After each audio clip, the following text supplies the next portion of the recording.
I will be the first to concede that America needs a national flood insurance program that looks like we designed it on purpose. What we have now does not look like that. To call it imperfect is an understatement. But the only thing worse than having what we have right now is to not have a national flood insurance program at all. The fact of the matter is that for all practical purposes, people who are at risk for flooding cannot buy flood insurance from the private markets, which means they can't buy a home, which means their mortgages would be foreclosed upon. That's why we have a national flood insurance program. Should we improve it? Yes. I've been trying for 7 years. We need to keep trying, but we're not going to get it done over the next couple of days. I believe government's going to shut down tomorrow, or at least Saturday, rather. I hope not, but I believe it is. And if it does, the National Flood Insurance Program will be shut down. I don't want to scare people half to death. It doesn't mean that FEMA will stop, which runs the NFIP, will stop paying claims. But it will shut down commerce, if nothing else, because FEMA can't issue new policies. And again, I realize it's not perfect, but we are in hurricane season. Let me say that again.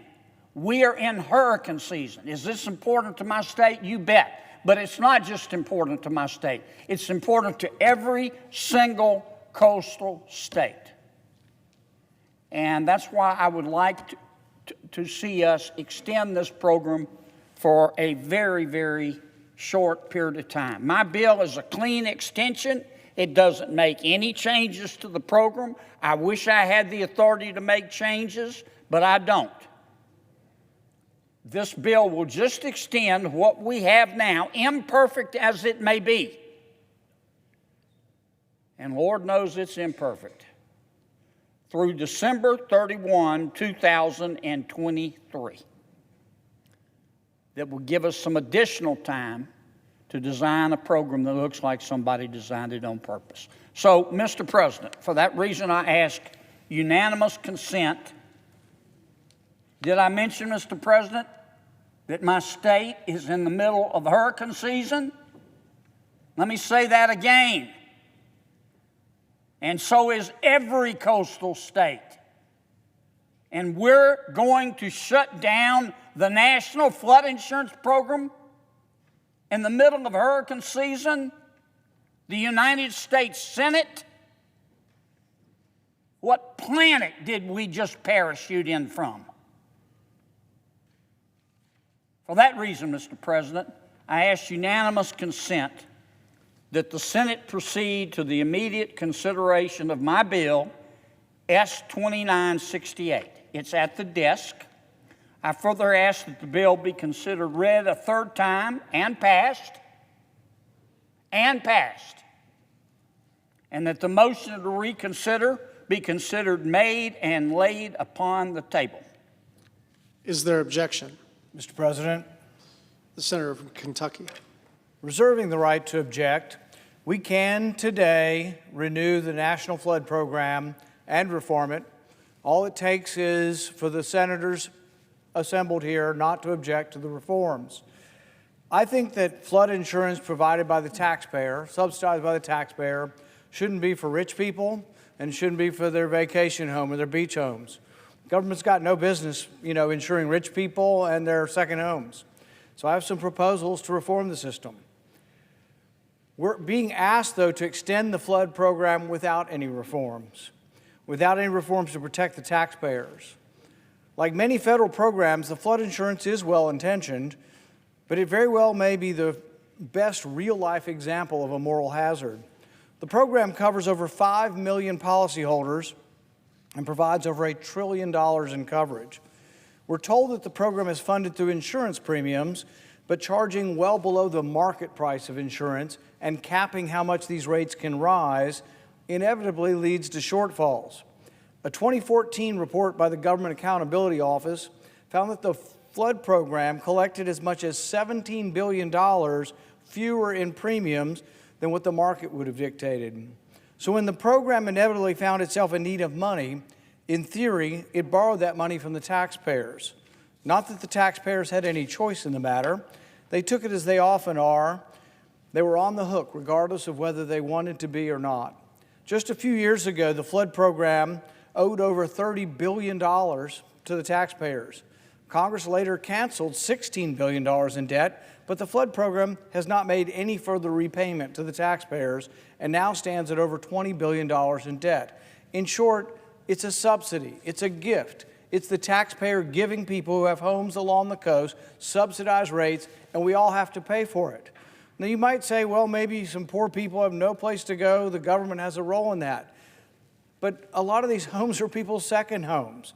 I say we should limit the insurance to houses under a certain amount, people with modest homes.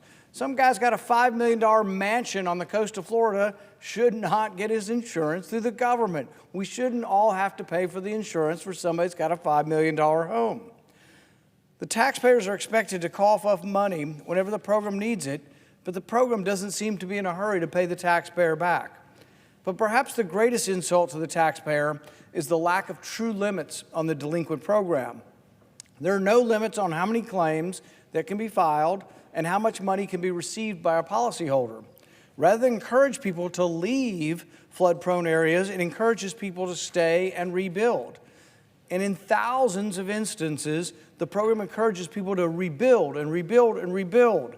According to the Pew Charitable Trust, over 150,000 properties have been rebuilt over and over again. In fact, 25 to 30% of flood program claims are made by policyholders whose properties flood time and again. There's no learning curve here. The government provides you something for a subsidy, and you got your beach home, and it keeps getting flooded. You just keep building it if the government will pay for it. Have Uncle Sam pay for it. Have your neighbors pay for it. Over 2,000 properties have flooded more than 10 times. They don't move. They just keep rebuilding in an area that's a flood zone. One home in Bachelor, Louisiana flooded 40 times and received a total of $428,000 in flood payments. It would have been cheaper to buy them a new home in a neighborhood that doesn't flood. Can you imagine having to withstand the ordeal of your home flooding 10, 20, 40 times? Well, the taxpayer doesn't have to imagine paying for it because they're stuck with the bill. Adding insult to injury, the Congressional Budget Office found that the flood program tends to benefit the wealthy, and that 23% of subsidized coastal properties were not even the policy owner's first house. We're talking about vacation houses that average ordinary people who are suffering to go to the grocery store are having to pay for the insurance for some guy's vacation home. Yes, it's true, the government forces the taxpayer to rebuild the summer homes of the rich. In fact, sometimes it seems that the flood program caters directly to the wealthy. Nearly 80% of these flood policies are located in counties that rank with the top 20% of income. Enough is enough. It is an insult to rob from the taxpayer to give to the wealthy. That is why I offer an amendment that would require the flood program to cover only primary residences, no vacation houses, and establish a cap so that only modestly priced houses would be in it. I agree that there's a disruption. If it ends immediately, there'll be a disruption. We can have an interim. My offer today, if accepted, if not objected to, would be, today we fix this. We can stand right here today and fix this if there is no objection.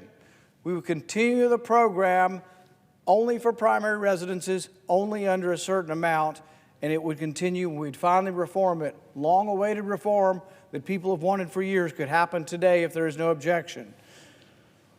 So therefore, I ask the Senator to modify his request so that the Paul amendment at the desk be considered and agreed to, the bill as amended be considered read a third time and passed, and that the motions to reconsider be considered made and laid upon the table. Does the senator from Louisiana so modify his request? Reserving the right to object, Mr. President. maybe the homes that my good friend Senator Paul is describing are homes in Kentucky, but they're not homes in Louisiana. The homes in Louisiana that need flood insurance are not mansions. These are homes of working people. These are modest homes being paid for by people who get up every day, go to work, obey the law, pay their taxes, and try to do the right thing by their kids. I don't know about the millionaires that Senator Paul is talking about. Again, maybe they're in Kentucky, but they're not in Louisiana. My coast is a working coast.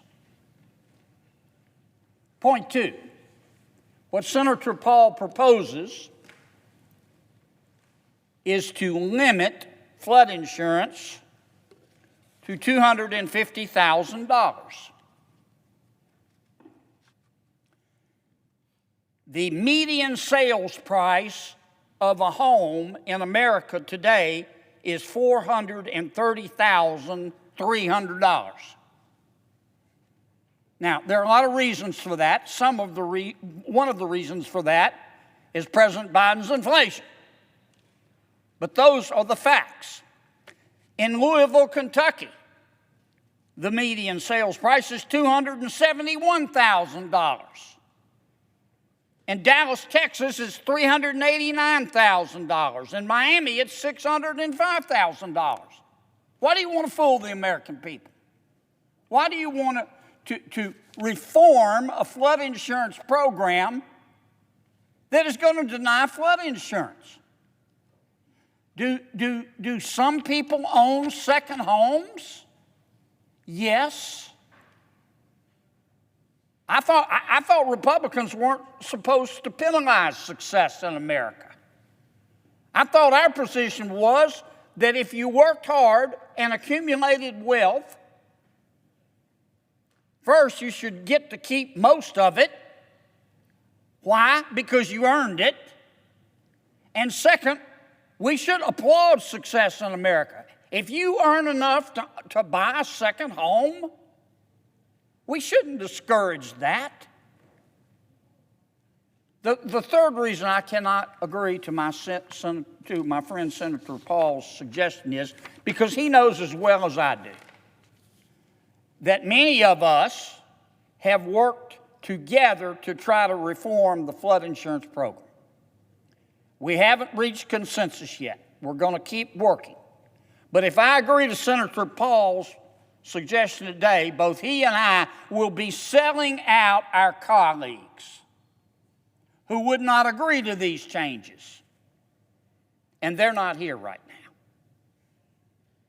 Now, the easy thing for me to do is to accept Rand's proposal.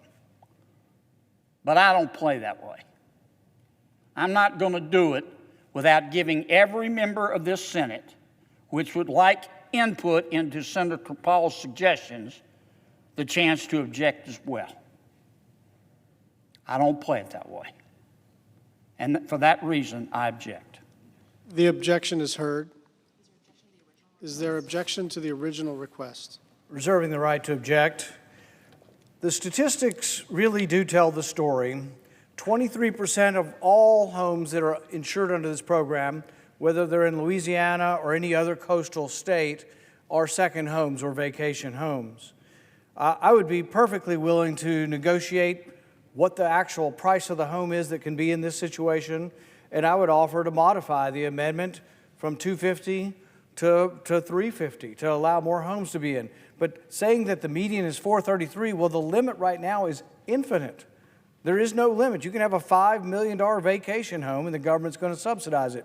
Now, if we don't subsidize someone's house, does that mean we're discouraged or thinking people have wealth or have second homes? No, this has nothing to do with that. It's just saying the taxpayer shouldn't subsidize rich people. But the thing is the reform will be objected to today, and there will not be any reform to this program, and these programs go on year after year because no one will bring to light what is actually happening here. If you were to ask the American people today, do you think we should be subsidizing flood insurance for people's beach house, I think they'd say no. Buy your own damn insurance if you have a beach house. The government shouldn't be paying for it. So I object. The objection is heard. Mr. President. Senator from Louisiana. Mr. President, I appreciate my colleague, Senator Paul, and his comments. And I, like him, would like to continue to work with our colleagues to reform this program. But when reality calls, you shouldn't hang up. And that's what we've done here today. Because this government's going to shut down. I hope I'm wrong. God, I hope I'm wrong. But I think this government is going to shut down midnight, Sunday night. And the National Flood Insurance Program is going to shut down with it. Right smack dab in the middle of hurricane season. I thought the first role of government, I thought this is what Republicans believed. I thought this is what libertarians believed. The first role of government is to protect people and property. And all the United States Senate has done today is expose ordinary Americans, not millionaires, ordinary Americans who live in modest homes, who get up every day, I'm going to say it again, and go to work and obey the law and pay their taxes and try to do the right thing by their kids, and whose home is their biggest asset. And we're going to tell them it's okay. Even though you can't buy the flood insurance from a private provider, the government is going to stop you from buying it from the National Flood Insurance Program right in the middle of hurricane season. That's not what this country's all about. All my bill would have done, and I'll be back, just like the Terminator. I'll be back. All my bill would do would be to take the current program. I know it looks like the current program, I will concede, I agree with Rand. The current program looks like somebody knocked over a urine sample. It's that bad. But we need to work to improve it. But in the meantime, we do not need to allow it to expire. I yield, Mr. President.